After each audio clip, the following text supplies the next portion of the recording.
धक्का दे रहा है, बल्कि भारत देश के मानचित्र में अंकित एक खूबसूरत सा क्षेत्र कोडरमा, जगरा पूरा हिंदुस्तान अभ्रक राजधानी, जगरा हमने ढिबरा बोला, अंग्रेजी में मायका बोला, यानी ढिबरा के राजधानी अभ्रक के राजधानी कोडरमा, जो पूरा हिंदुस्तान के मानचित्र में अपन महत्वपूर्ण स्थान रखा। आज इस ढिबरा के राजधानी में दूर दराज से सीमावर्ती क्षेत्र से जितना भी साथी चल के आए हैं, आज जे आयु में उम्र में हमारे बड़ा और सभी के एक संगे जोड़हाथ कर रहे हैं, गोड़ लग रहे हैं, आशीर्वाद मांग रहे हैं जे हमारे बड़ा है, क्योंकि हम भी आयु में बहुत छोटे ये भले आज राज्य सरकार से सवाल जवाब कराइए और जे हमारे से छोटे हैं अपने के हमें आशीर्वाद देइए। अरे टोपी खुले हाथ हटाके, अरे हाथ हटाके अपन बात के नाम से पहले, अरे हम तो सही थे यार, पीछे जबरदस्ती सब भाषा खतियान संघर्ष समिति इकाई के सब चढ़ा लगे, चंदनदार रहे, प्रेमदार रहे, मनोजदार रहे, सभी बहुत सभी मिलके आज के इस कार्यक्रम के आधारशिला रख ले। हम धन्यवाद देवे इस आवाम के जो आज एक बारिश में भी बूंदा बूंदी बारिश, रिमझिम बारिश के बीच भी अपन तन बदन के भिगाते हुए यहाँ जुटले अपनी बात सुनने खाते, तो समस्त आवाम के जनता जनार्दन के बहुत बहुत आभार कि तोहनी आज यहाँ डट के हमने के जो हौसला दली इटा शायद ही कोई दे सके। धन्यवाद। लोकतंत्र के चौथा स्तंभ जगरा मानल जाए, भाषा में दिक्कत है ना,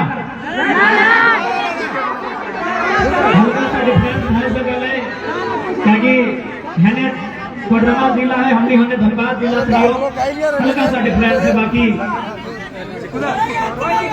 लोकतंत्र के चौथा स्तंभ यानी media, print media, digital media, electronics media, press media या फिर अन्य जे भी मीडिया के स्रोत था, सोर्सेस था, कहनी क्यों बहुत बहुत धन्यवाद, आभार, झारखंडी जोहार।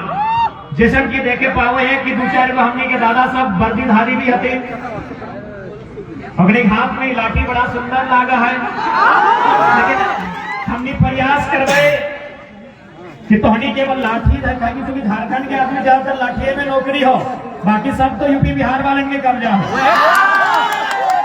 तो प्रयास करवाए कि तोहनी केवल लाठी तोहनी भले पकड़ा था, लेकिन यदि हमनी के नया सरकार बना है, जुआ के सरकार बना है, तो तोहनी के ना सही तोहनी के बच्चा के अधिकारी कैसे बनते हो रास्ता खोल दो।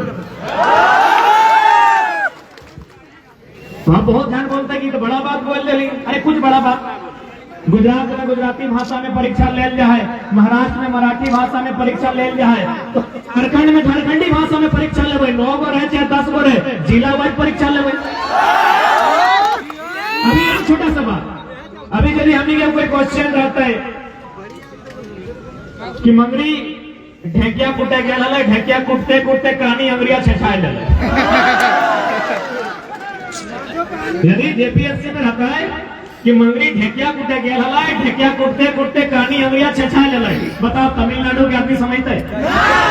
तो बस ऐसे परीक्षा का तो बड़ा पूछ गई ना कि तोने किधर के दरोगा कैसे बने वो। इस बात को हम इसलिए और मौसम सही रखा जी, और गुजरात में सारा कैंसिल हो गया था, दौड़ हो गया था, जो भी होता है पीटी में सारा चीज हो गया था, लेकिन जब इंटरव्यू का बारी आया, जब उनका इंटरव्यू देने का बारी आया, तो इंटरव्यू का लेटर बकायदा गुजराती में भेजा गया। अब ना वो गुजराती समझता है, ना अगला उड़िया समझता है, ना जाके इंटरव्यू को फेस करेगा। अब इसमें क्या है कि गवर्नमेंट भी जो राज्य सरकार है वो अपनी तरफ से क्लियर है कि हम तो बाहर के आदमी को नहीं रोके परीक्षा देने के लिए। यदि मानकर चलिए न्यायालय इस बात में हस्तक्षेप करेगी कि आप 60% रिजल्ट क्यों कर सकते हैं, तो गवर्नमेंट को स्पष्ट कहा कि हमने तो आपको फॉर्म भरने का मौका दिया, आपने फॉर्म भरा, आपका एग्जाम में लिए, आपको दौड़ाएगी। अब यदि आप मेरी भाषा नहीं समझते हैं तो उसमें मेरा क्या दोष है? सभी प्रदेशों की लगभग यही कहानी है। अब किसी प्रदेश में चले जाइए, अभी हाल फिलहाल उड़ीसा में एक आपका माइनिंग का पोस्ट आया है, वहां तो स्पष्ट लिखा है कि उड़िया भाषा 7वां 8वां का होना चाहिए। अरे 9, 10, 12 तो अलग बात है, 7वां 8वां में आपको उड़िया भाषा का नॉलेज होना चाहिए। यानी अगर गवर्नमेंट के पास थोड़ा सा भी दिमाग रहे, यदि हम इनके जो सरकार हो इतनी जरा सा भी अगर बादाम खाएले हो भूसा के जगह, तो बहाली क्लियर भेज सकता। सही बात। अब थोड़ा सा धीमा होके परिस्थिति में हमने बात करे चाहिए। जब भारत देश अंग्रेजों के चुंगल से आजाद भले सन 15 अगस्त 1947, तो अब 6 साल बाद 1953 में बाकायदा पूरे भारत देश में पहला राज्य किसी राज्य से कट के अलग भले, उस राज्य के नाम हले आंध्र प्रदेश। अब जिस राज्य से कट के अलग हले और नाम हले तमिलनाडु। आज हमने सभी बराबर इस बात के जाना है, हम सभी जानते हैं इस बात को कि तमिलनाडु एक अलग स्टेट है और आंध्र प्रदेश एक अलग स्टेट है। क्या यहाँ जितने लोग बैठे हैं, क्या आपके पास कोई ऐसी जानकारी है कि तमिलनाडु और आंध्र प्रदेश अलग होने के बाद बाकायदा आंध्र प्रदेश ने तमिलनाडु में अपने स्थानीय लोगों के लिए कोई बात कही हो, या फिर तमिलनाडु, क्योंकि आंध्र प्रदेश तमिलनाडु का हिस्सा था, क्या तमिलनाडु ने आंध्र प्रदेश में कोई जोर जबरदस्ती की हो? आपके पास कोई उदाहरण है? आपके पास उदाहरण है? लेकिन हमारे यहाँ बिहार का जोर जबरदस्ती है, इसका हर पेपर उदाहरण है कि नहीं? अरे अगर में डरे की बात भाई, अगर में डरे की बात लॉजिकली बात कर रहे हैं। जब तमिलनाडु से आंध्र प्रदेश अलग हुआ और आंध्र प्रदेश के लोगों ने तमिलनाडु में अपना अधिकार नहीं समझा, तमिलनाडु के लोगों ने आंध्र प्रदेश में अपना अधिकार नहीं समझा, तो यूपी बिहार वाले झारखंड में अपना अधिकार क्यों समझेंगे भाई? क्यों समझेंगे? आज जब हम बात के रह गए तो बहुत सारा मीडिया, बहुत सारा बुद्धिजीवी वर्ग इस बात के सवाल कर रहा है, या फिर लोग क्या बतवा है कि नहीं ये नया लड़का लोग बांटने का काम करता है।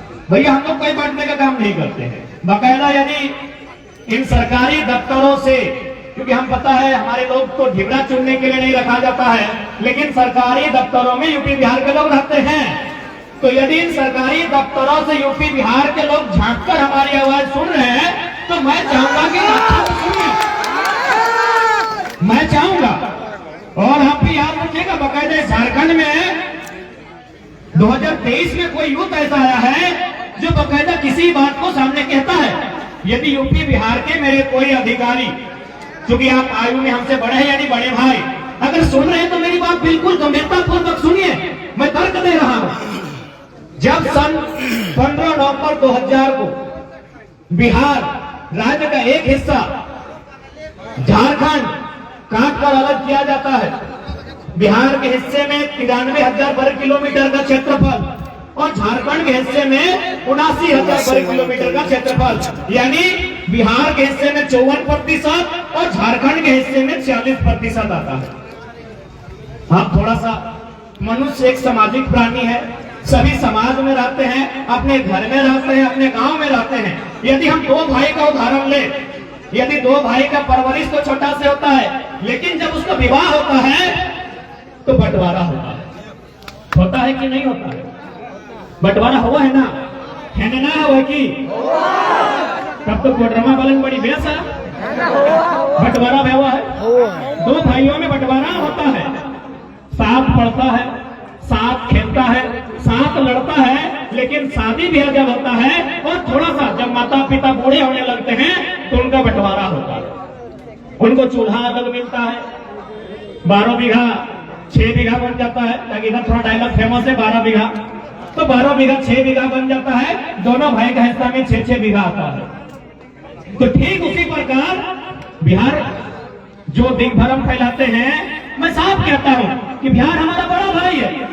संविधान की दृष्टिकोण से, भौगोलिक दृष्टिकोण से नहीं, सामाजिक दृष्टिकोण से नहीं, सांस्कृतिक दृष्टिकोण से नहीं, भाषा के दृष्टिकोण से नहीं, संवैधानिक दृष्टिकोण से बिहार हमारा बड़ा भाई है। आज खुले मंच पे हम स्वीकार करते हैं और हम ये मानते हैं, जिस प्रकार तो भाइयों में बंटवारा होता है, उसी प्रकार बिहार और झारखंड में बंटवारा हो चुका है। बकायदा 2000 में हुआ है, 15 नवंबर को हुआ है, बकायदा बिहार राज्य पुनर्गठन अधिनियम के तहत हुआ है। जब दो राज्यों का संवैधानिक बंटवारा हो चुका है, जब दो भाइयों का बंटवारा होता है, तो बड़ा भाई का ये किसी भी सूरत में कर्तव्य नहीं बनता है कि छोटा भाई के जर और जोरों पर नजर गड़ाए।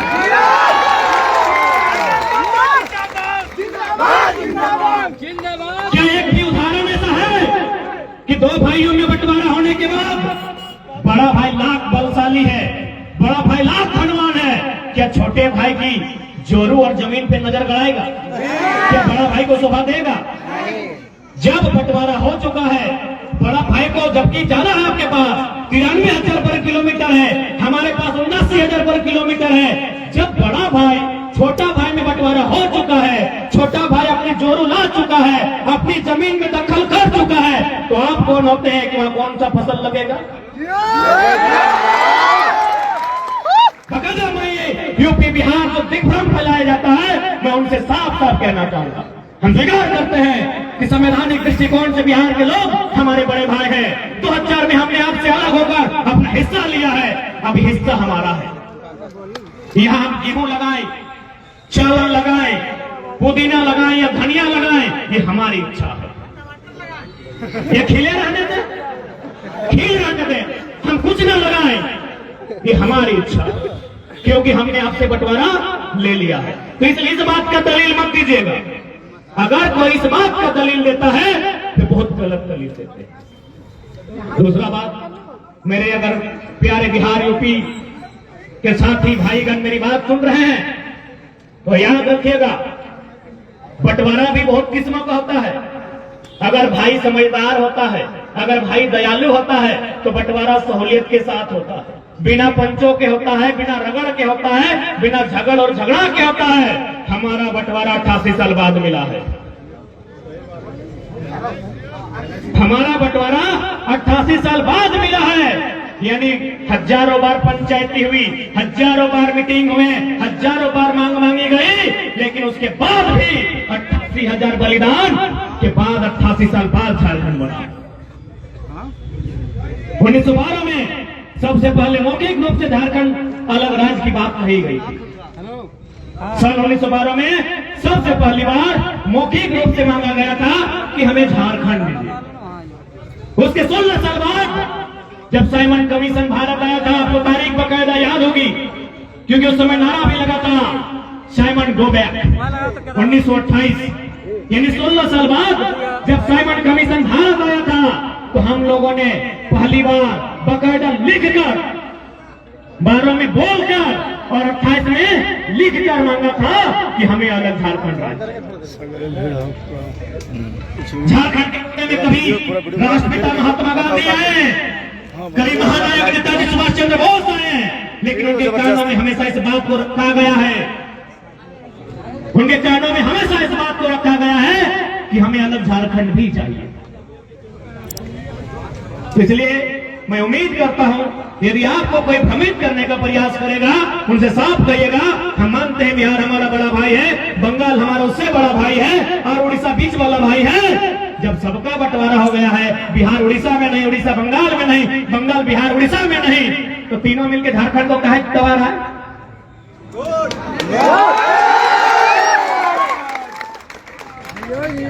हमने देहात में खातिर कहने क्या है कि मैंने जमीन और जोरू जोर के नहीं तो कोनो और के। आज आप देखिए, झारखंड में किसी कार्यालय में जाइए, प्रखंड कार्यालय में जाइए, थाना प्रभारी के कक्ष में जाइए, जिला के किसी कार्यालय में जाइए, हर जगह बाहर के लोग हैं भाई। तो झारखंड क्यों बना था? एक लाइन बताइए, झारखंड राज्य क्यों बना था? यदि उनको काबिज होना था, अगर यहाँ पीडीओ सीओ उनको ही बनना था, डीएसपी अगर उनको ही बनना था, तो हमारे पूर्वज के बेवकूफ थे जो जान देने के बाद, बलिदान देने के बाद, संघर्ष करने के बाद, यातनाएं झेलने के बाद अलग झारखंड लिया। तिलैया में आज जिस क्षेत्र में हम खड़े हैं, यहाँ केवल झारखंड ही नहीं, यहाँ की सेंट्रल योजनाओं ने भी इस राज्य को, इस क्षेत्र को लूटने का काम किया। एक कहावत कही जाती है कि हमर पानी हमर पसीना, बिजली जले तो शेख हसीना। कि हमर पानी और हमर पसीना और बिजली जले तो मैडम शेख हसीना। शेख हसीना बांग्लादेश के प्रधानमंत्री। बिजली कहां बनता है?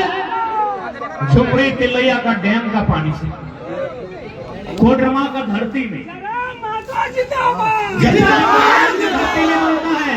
जब वो पानी हमारा है, जब वो साधन संसाधन हमारा है, तो बताइए कोडरमा में कितना घंटा बिजली जलता? 4 घंटा। 4 घंटा कम से कम तो 18 घंटा। ये तो वही बात हुआ ना कि रंधनी के भात में, रंधनी के भात में जो रंधा है अपने भात में। कोडरमा में बिजली बनता है और ये बिजली बंगाल होते हुए बांग्लादेश जाती है। लेकिन यदि कोडरमा अंधेरे में रहता है तो सवाल राज्य से नहीं, जो हमारे लिए कोडरमा में संसद का प्रतिनिधित्व करती है, बकायदा मैडम से भी सवाल होता है। क्योंकि कोडरमा लोकसभा विधानसभा के नेतृत्व करने वाली दोनों नारी शक्ति का प्रतीक है। अतः हम उनकी व्यक्तिगत आलोचनाएं नहीं करेंगे, क्योंकि हमारा संगठन स्पष्ट कहा है, हम लोग बीमार, वृद्ध, विकलांग, बच्चे और महिलाओं का आदर करेंगे, आदर करते हैं, लेकिन उनकी नीतियों की आलोचना करेंगे और उनसे हम सवाल करेंगे।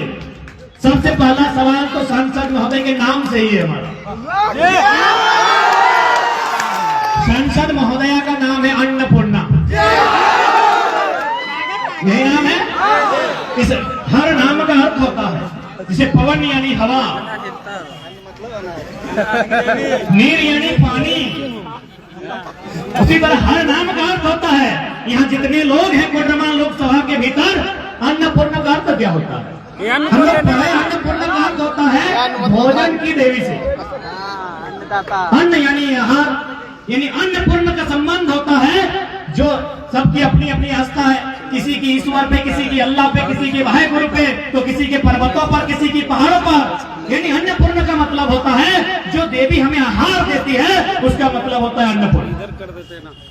तो इस हिसाब से तो नाम तो बड़ा सुंदर था, काम भी बड़ा सुंदर मिला था, उनको लोगों ने दिल्ली भेजा था। लेकिन सुन रहे हैं मैडम को 48 करोड़ का ठेका मिला है चुप रहने के लिए।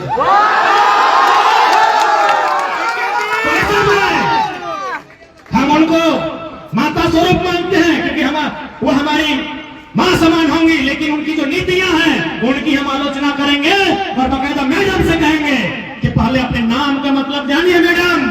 अन्नपूर्ण का मतलब होता है भोजन देना। भोजन देने वाली देवी को अन्नपूर्णा कहा जाता है। आप तो भोजन छीन रहे हैं। धरना में बैठे हैं करियावा गांव के लोग, जिनका जमीन विस्थापन नहीं हुआ है, जबरन कंपनी अधिग्रहण कर रही है। अरे आप अपने नाम के उल्टा काम कर रहे हैं। आपके नाम का मतलब है भोजन देना, आप कोडरमा का भोजन छीन रहे हैं। इसलिए मैं आपसे निवेदन करूंगा, या तो अपना नाम बदलिए या तो कुर्सी बदलिए।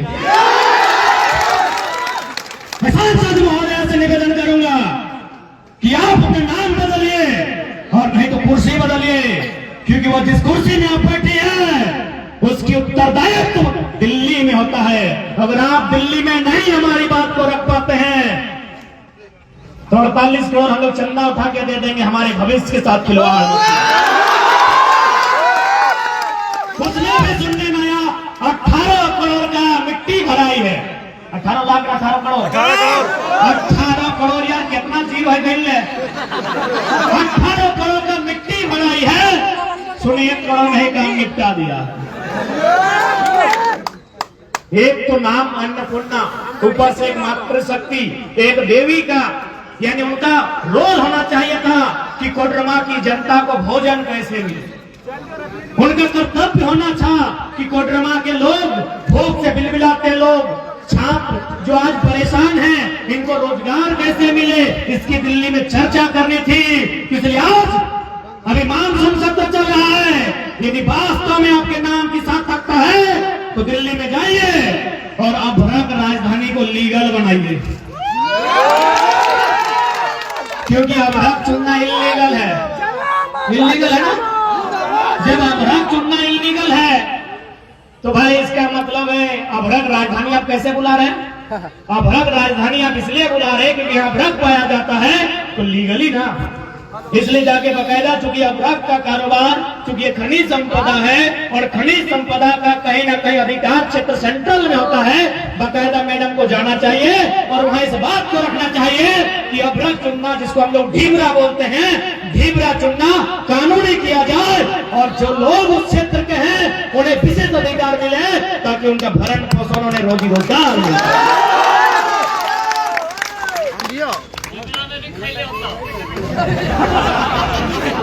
अरे ये तो हमारे भला है, ये तो हमारी मनुष्यता है, ये तो हमारी मनुष्यता है कि हम ढीबरा चुनने की बात कर रहे हैं, हम ढीबरा चबाने की बात कर रहे हैं, ढीबरा के माध्यम से भोजन की बात कर रहे हैं। ये तो हमारी सरलता है। यदि हमारी सरलता में जरा सी भी समस्या और बाधा उत्पन्न होगी तो हम ढीबरा नहीं चुनेंगे, 24 में हम MP की कुर्सी को चुनेंगे। तैयार है? बदलाव कोडरमा से होगा ना? और हम लोग कोडरमा विशेषकर इसलिए भी चाहते हैं बदलाव कोडरमा से हो क्योंकि यदि धनबाद बोकारो में परिणाम आएगा तो लोग जाति शब्द का ठप्पा लगाएंगे। सही बात है। आप भी सुनते होंगे। एक बात बताइए, क्या आज रोजगारी बेरोजगारी की जो समस्या है क्या किसी जाति की है? आज जो नियोजन की समस्या है क्या जाति की है? क्या बीमार कोई जाति विशेष के लोग होते हैं? तो ये केवल दिग्भ्रम इसलिए फैलाया जाता है क्योंकि हमारे सवाल का उत्तर राजधानी तो छोड़िए, दिल्ली में बैठे लोगों के पास भी नहीं, इसलिए भ्रम फैलाया जाता है। और आज कहाँ जाती भाई? आज तो मैं मीडिया के माध्यम से पूरे राज्य को संदेश दूंगा, ये कोडरमा है, यहाँ तो हमारे कुलवी समुदाय के लोग रहते भी नहीं। आज कहाँ जाती है? आज तो हमारे साथ फरजान खान आए हैं, दीपक रवानी आए हैं और इधर प्रेम नायक जी हैं, बेस्ट लोग हैं, स्वर्ण लोग हैं, हरिजन लोग हैं, संथाल लोग हैं। और हिरण का बात नहीं करेंगे, हिरण का तो मधेपुरा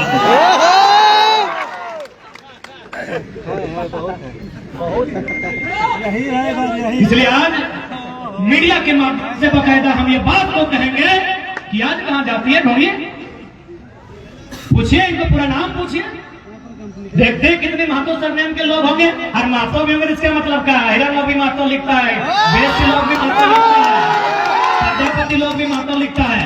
पूछिए कितने लोग कुर्मी? कोई नहीं है। इसलिए सरनेम पे मत जाइए। झारखंड में 14 समुदाय के लोग सरनेम महतो लगाते हैं। यादव है, यादव। तो मेरे साथियों, आज इस आंदोलन को जातिवाद इसलिए तब्दील किया जाता है ताकि इसे कमजोर किया जा सके। चूंकि 23 सालों में यह पहला आंदोलन है जिसमें लोग इस प्रकार जागरूक हुए हैं। निर्मल दा ने जो कहा था, एक बार रिपीट करते हुए उदाहरण देंगे कि सवाल बनकर फिर उठूंगा, जो बन पड़े सो जवाब रखना, मेरा खून बेकार ना जाए, मेरे खून का हिसाब रखना। तो निर्मल दा ने कहा कि सवाल बनकर फिर उठूंगा।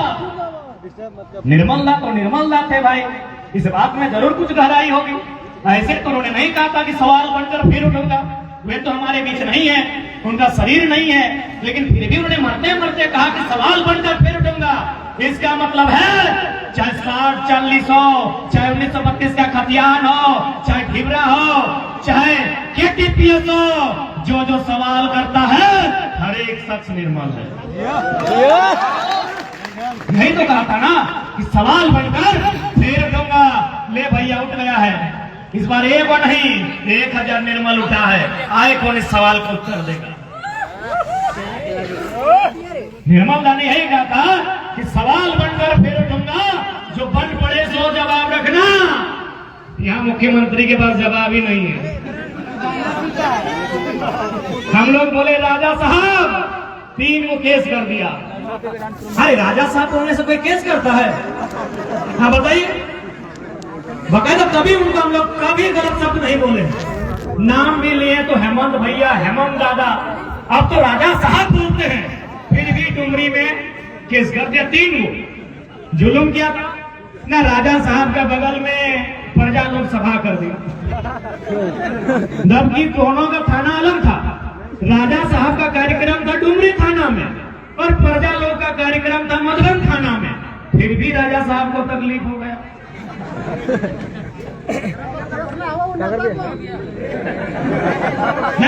सही बात है, हम लोग केस मुकदमे से नहीं डरते हैं। और बकायदा जब नौजवान का जिक्र आता है ना, तो नौजवान का संबंध लाल रंग से होता है। ये लाल क्रांति है, नौजवान का संबंध लाल रंग से होता है। लाल रंग को भी आप 2 हिस्सों में बांट सकते हैं। यदि क्रांति के मतवाले हैं, यदि क्रांति के मतवाले हैं, यदि इनकलाब वाले हैं, तो लहू का रंग लाल होगा। यदि क्रांति के मतवाले हैं, इनकलाब वाले हैं, तो उनके बदन में जो लहू है उसका रंग लाल होगा। और इनकलाब नहीं अगर आशिक भी हैं, तो उनकी मासूका की चूड़ी का रंग लाल होगा। नौजवान का मतलब ये होता है लाल, आंख लाल, कपार लाल, गुस्सा लाल, सब लाल। यदि क्रांति करने वाला है तो उसको लहू लाल दिखता है, और प्रेम करना वाला है तो सजनी की चूड़ी का रंग लाल दिखता है। खैर यहाँ तो सब क्रांति वाले हैं, क्या कि सब क्रांति नहीं करेंगे तो नीति नहीं बनेगा, और नीति नहीं बनेगा तो नियुक्ति नहीं आएगा, और नियुक्ति नहीं आएगा तो नौकरी नहीं मिलेगा, और नौकरी नहीं मिलेगा तो शादी नहीं होगा, तो सजनी कहाँ, चूड़ी का रंग कहाँ। अभी देखिए टैक्स लगता है 60-40 ना चलतो, 60-40 ना चलतो, यदि 60-40 चलतो तो प्यास बहुरिया नहीं मिलतो। क्या है तो अपन बेटी आ गया नौकरी वाला को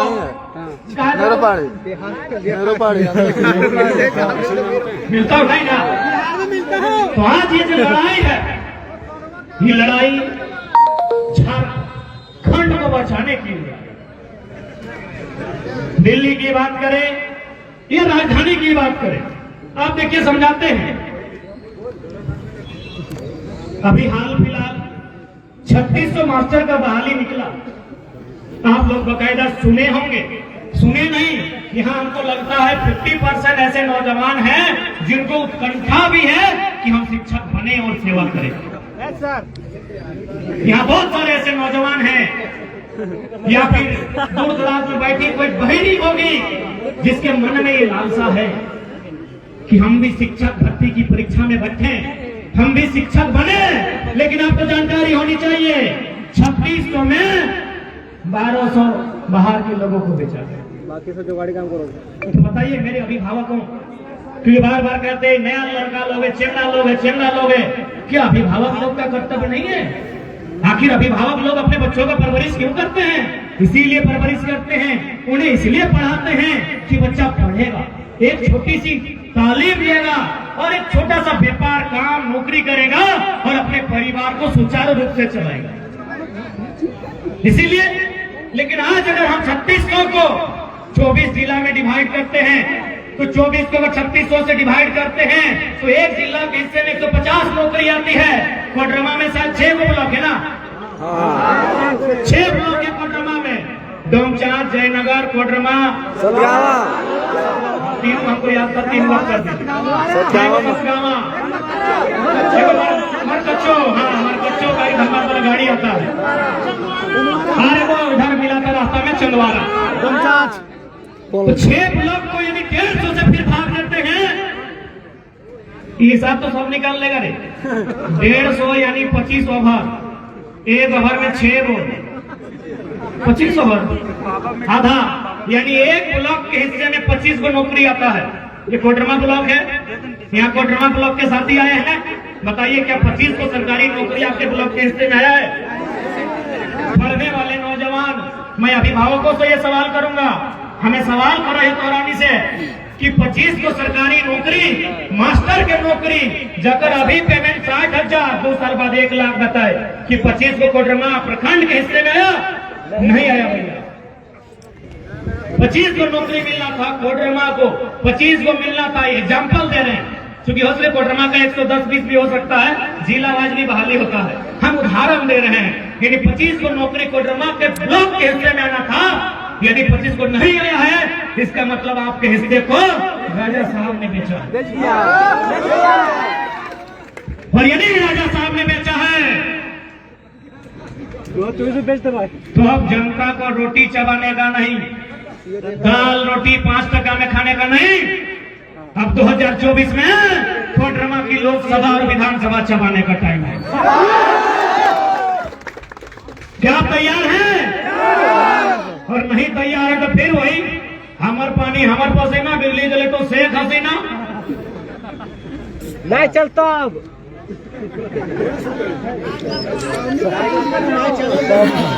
मैं तो नया चलता हूँ कि हमर माटी हमर ढिबरा, और दुकान चले तो गुजरात के ढेबरा चलाए ना लोग। चूंकि संसद में बकायदा इस बात को रखा नहीं जाता। आज झारखंड राज्य की अगर बात करें तो जब झारखंड राज्य का गठन हो रहा था 2000, हमारे इस राज्य के सर्वोच्च रहनुमा प्रभात कुमार जो राज्यपाल थे, हमारे राज्य के प्रथम राज्यपाल, उन्होंने एक स्टेटमेंट दिया था कि जिन साधन संसाधनों के साथ, जिन परिस्थितियों में झारखंड राज्य बिहार से अलग हुआ है, आने वाले 20-22 सालों में ये भारत देश के नंबर 1 राज्य होगा। नंबर 1 राज्य होगा मतलब शिक्षा में नंबर 1, रोजगार में नंबर 1, स्वास्थ्य में नंबर 1, हर प्रकार से ये भारत का नंबर 1 राज्य होगा। मैं पूछना चाहता हूं कोडरमा की माटी में उपस्थित अपने अभिभावकों से, अपने भाइयों से, अपने बहनों से, क्या झारखंड भारत का नंबर 1 राज्य बना? नहीं बना, पीछे से बना, पीछे से 3-4 में है। शिक्षा में पीछे से, रोजगार में पीछे से, प्रदूषण में पीछे से, स्वास्थ्य में पीछे से, हर प्रकार से झारखंड पीछे से। यही बगल में आपसे एक राज्य पार करके ठीक उड़ीसा के नीचे एक राज्य आता है तेलंगाना, जो सन 2014 में आंध्र प्रदेश से कट के अलग हुआ प्रशासनिक दृष्टिकोण से। आपको जानकारी होनी चाहिए कि जिस राज्य की अवधारणा आपके राज्य के 14 साल बाद रखा गया है, आज वो जीडीपी में भारत का नंबर 2 राज्य है। तेलंगाना आज जीडीपी के मामले में भारत देश का नंबर 2 राज्य है। 14 साल बाद उसका गठन हुआ। ऐसा क्यों संभव हुआ? ऐसा क्यों संभव हुआ? तेलंगाना यदि जीडीपी में 2 है तो सोच के देखिए, झारखंड अगर ईमानदारी से चलता तो क्या होता? 1 नहीं 1++ होता। तेलंगाना के पास क्या है? हम लोग जानते हैं कि धान का कटोरा आंध्र प्रदेश को कहा जाता है। चलिए आंध्र प्रदेश से ही तेलंगाना बना है, हम उसको भी धान का कटोरा मान लेते हैं। यानी वहां अगर प्रमुख कुछ है तो कृषि है, खेती है, कुछ शिल्प होगा, कुछ पर्यटन होगा। अरे हमारे यहाँ कोयला और अभ्रक का खदान है, फिर भी पीछे है।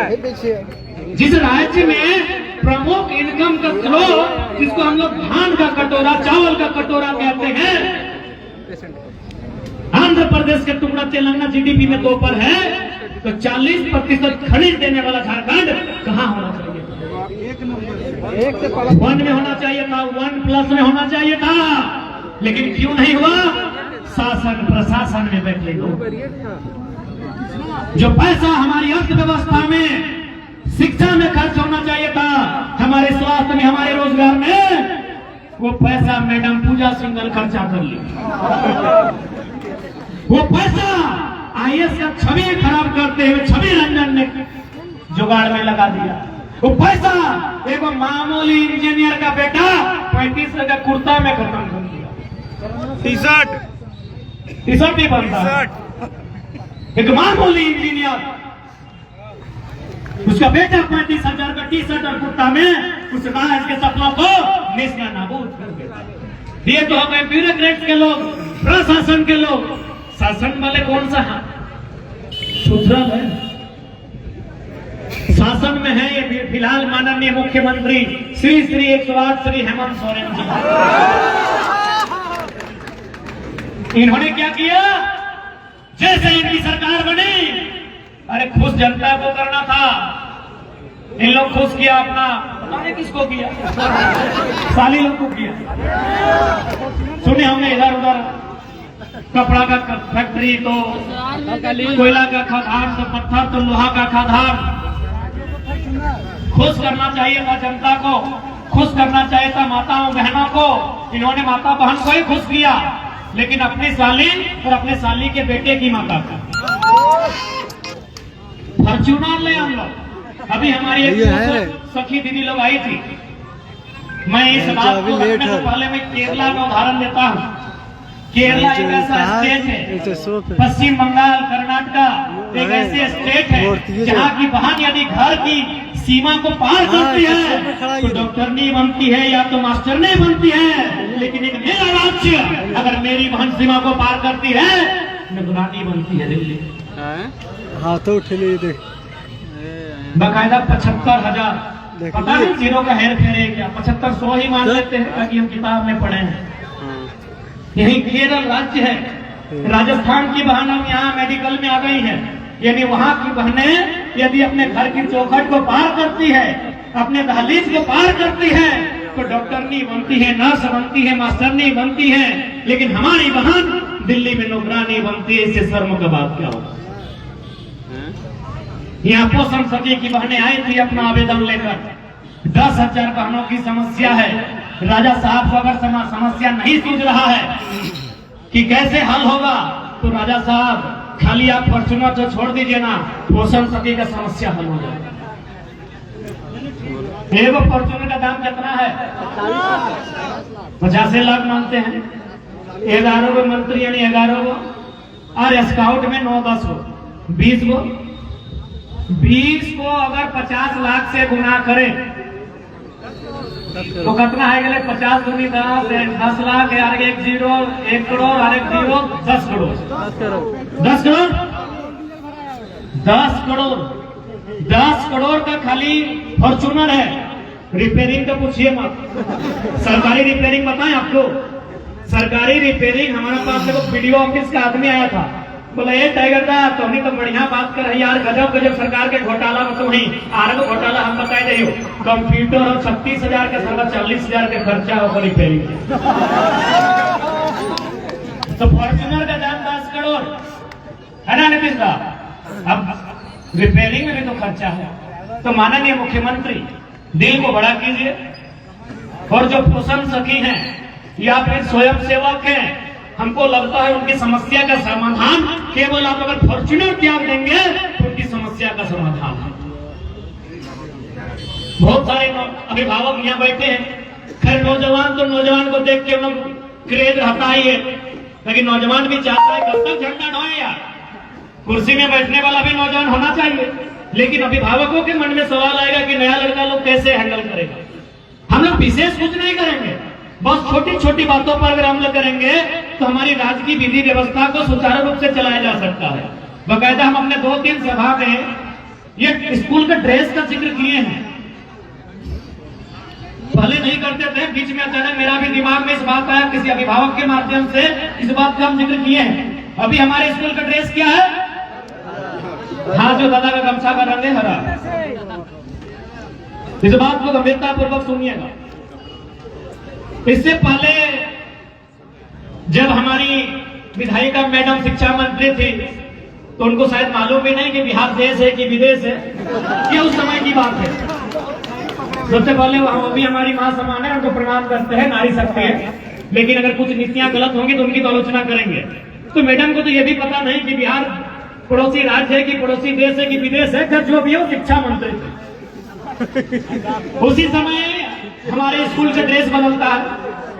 उस समय भी एक बार स्कूल का ड्रेस बदला, फुल पैंट हो गया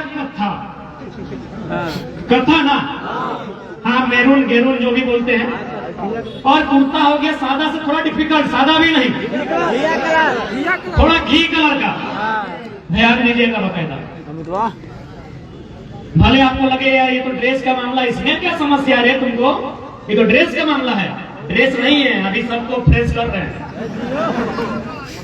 अभी कोडरमा का पूरा गांव चप्पा छानिए, चलिए उतना बड़ा पूरा कोडरमा नहीं।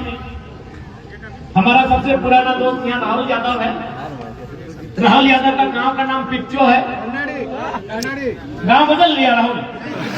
तो जो भी है, राहुल से हम बकायदा ये पूछेंगे, अगर राहुल है तो मेरे सवाल का उत्तर देगा कि तुम्हारे गांव में जडेजा होगा, नहीं है तो दोनों है। हाँ जडेजा, तुम्हारे गांव में ईमानदारी से बताओ, अब तक तुमने कितने लोगों को कत्था रंग का फुल पैंट पहनते हुए देखा है? पूरे गांव में 1000 पुरुष होंगे, 1000 पुरुष के पास कम से कम 2 को फुल पैंट होगा। बताइए कितना का रंग कत्था होगा या कितना का रंग हरा होगा?